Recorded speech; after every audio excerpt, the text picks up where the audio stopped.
नमस्कार दोस्तों, मैं हूं प्रज्वल और आप देख रहे हैं पंजाबकेसरी.com।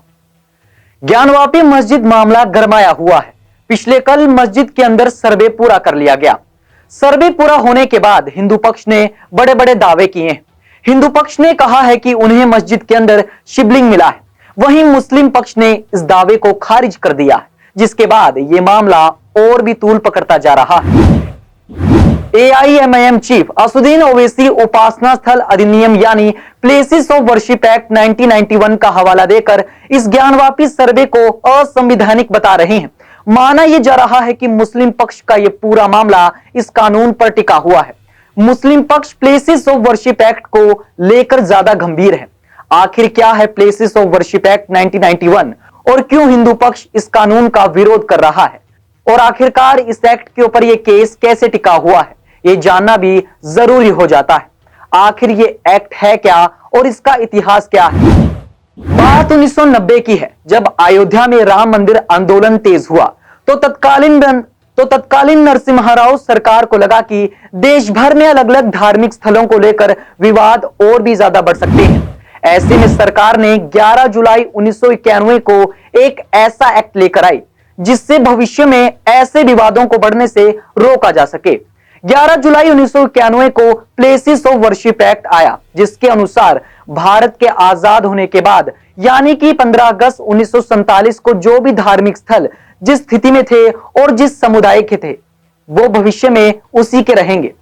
आपको बता दें कि इस एक्ट से अयोध्या के मामले को हाईकोर्ट में होने की वजह से अलग रखा गया था। केंद्र सरकार द्वारा इस कानून को लाया गया तो संसद में इसको लेकर खूब बवाल भी हुआ। इस मामले को संसदीय समिति के पास भेजने की मांग भी उठाई गई थी। हालांकि यह एक्ट पास होकर लागू हो चुका था।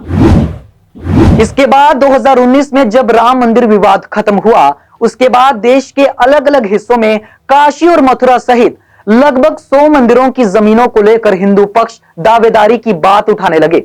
लेकिन एक्ट के कारण दावेदारी करने वाले लोग अदालत का रास्ता नहीं चुन सकते थे। इससे इस एक्ट को लेकर विवाद और भी बढ़ता चला गया। हाल ही में बीजेपी नेता और एडवोकेट अश्विनी उपाध्याय ने इस एक्ट को सुप्रीम कोर्ट में चुनौती दी। याचिका में कहा गया है कि places of worship act 1991 Hindu, Sikh और जैन और बौद्धों को उनके संवैधानिक अधिकारों से वंचित करता है। उनके जिन धार्मिक और तीर्थ स्थलों को विदेशी आक्रमणकारियों ने तोड़ा है, उन्हें फिर बनाने के कानूनी रास्ते को बंद करता है। इस याचिका में एक्ट की धारा 2, 3 और 4 को चुनौती दी गई है। इसमें विशेष रूप से कानून के सेक्शन 4 का सब सेक्शन 3 कहता है कि जो प्राचीन और ऐतिहासिक जगह हैं, उन पर यह कानून लागू नहीं होगा। इस कानून में एंशिएंट साइट्स की परिभाषा भी दी गई है, जिसके अनुसार 100 साल से पहले जो भी पुराने निर्माण हुआ है उसे एंशिएंट माना जाएगा। इस नियम के हिसाब से कानून के कुछ जानकारों का मानना है कि मथुरा और काशी के मंदिरों के मामले इस कानून से बाहर हो जाते हैं। अश्विनी उपाध्याय का तर्क है कि अगर सुप्रीम कोर्ट में प्लेसेस ऑफ वर्शिप एक्ट 1991 में एंशिएंट साइट्स की परिभाषा साबित हो जाती है तो काशी और मथुरा इस कानून के दायरे से बाहर हो सकते हैं। अगर ऐसा हुआ तो देश भर में 100 से ज्यादा ऐसे धार्मिक स्थान हैं जिन्हें लेकर यह तथ्य रखे जाते हैं कि उन्हें औरंगजेब के शासनकाल के दौरान तोड़ा गया था। फिलहाल यह मामला सुर्खियों में बना हुआ है और इसको लेकर कोर्ट का क्या रुख होगा, यह भी देखने वाली बात होगी। फिलहाल इस रिपोर्ट में इतना ही। देखते रहिए पंजाबकेसरी.com।